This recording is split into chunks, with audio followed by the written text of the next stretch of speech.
महामृत्युंजय मंत्र की रचना कैसे हुई? किसने की महामृत्युंजय मंत्र की रचना और जाने इसकी शक्ति। शिवजी के अनन्य भक्त मृकट ऋषि संतानहीन होने के कारण दुखी थे। विधाता ने उन्हें संतान योग नहीं दिया था। मृकट ने सोचा कि महादेव संसार के सारे विधान बदल सकते हैं, इसलिए क्यों न भोलेनाथ को प्रसन्न कर यह विधान बदलवाया जाए। मृकट ने घोर तप किया। भोलेनाथ मृकट के तप का कारण जानते थे, इसलिए उन्होंने शीघ्र दर्शन न दिया, लेकिन भक्त की भक्ति के आगे भोले झुक ही जाते हैं।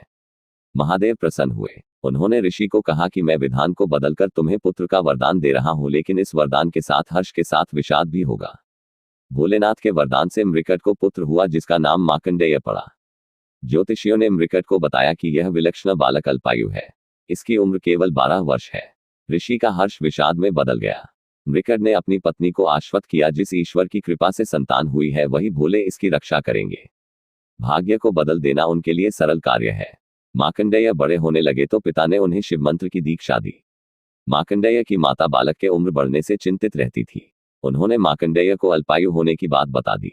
मार्कंडेय ने निश्चय किया कि माता पिता के सुख के लिए उसी सदाशिव भगवान से दीर्घायु होने का वरदान लेंगे जिन्होंने जीवन दिया है। 12 वर्ष पूरे होने को आए थे। मार्कंडेय ने शिवजी की आराधना के लिए महामृत्युंजय मंत्र की रचना की और शिव मंदिर में बैठकर इसका अखंड जाप करने लगे। ओम त्र्यंबकम यजामहे सुगंधि पुष्टिवर्धनम उर्वारुकमिव बंधनान मृत्युमुक्षीय। समय पूरा होने पर यमदूत उन्हें लेने आए। यमदूतों ने देखा कि बालक महाकाल की आराधना कर रहा है, तो उन्होंने थोड़ी देर प्रतीक्षा की।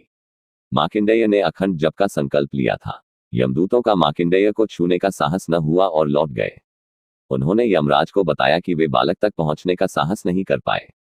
इस पर यमराज ने कहा कि मृकट के पुत्र को मैं स्वयं लेकर आऊंगा। यमराज मार्कंडेय के पास पहुंच गए।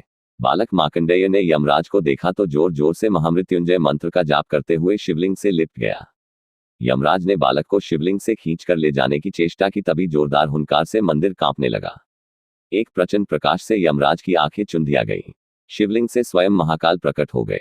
उन्होंने हाथों में त्रिशूल लेकर यमराज को सावधान किया और पूछा, तुमने मेरी साधना में लीन भक्त को खींचने का साहस कैसे किया?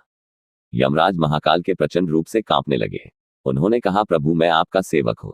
आपने ही जीवों से प्राण हरने का निष्ठुर कार्य मुझे सौंपा है। भगवान चंद्रशेखर का क्रोध कुछ शांत हुआ तो बोले, मैं अपने भक्त की स्तुति से प्रसन्न हूं और मैंने इसे दीर्घायु होने का वरदान दिया है। तुम इसे नहीं ले जा सकते। यम ने कहा, प्रभु आपकी आज्ञा सर्वोपरि है। मैं आपके भक्त मार्कंडेय द्वारा रचित महामृत्युंजय का पाठ करने वाले को त्रास नहीं दूंगा। महाकाल की कृपा से मार्कंडेय दीर्घायु हो गए। उनके द्वारा रचित महामृत्युंजय मंत्र काल को भी परास्त करता है। जय श्री महाकाल, जय श्री कृष्णा, जय गोविंदा।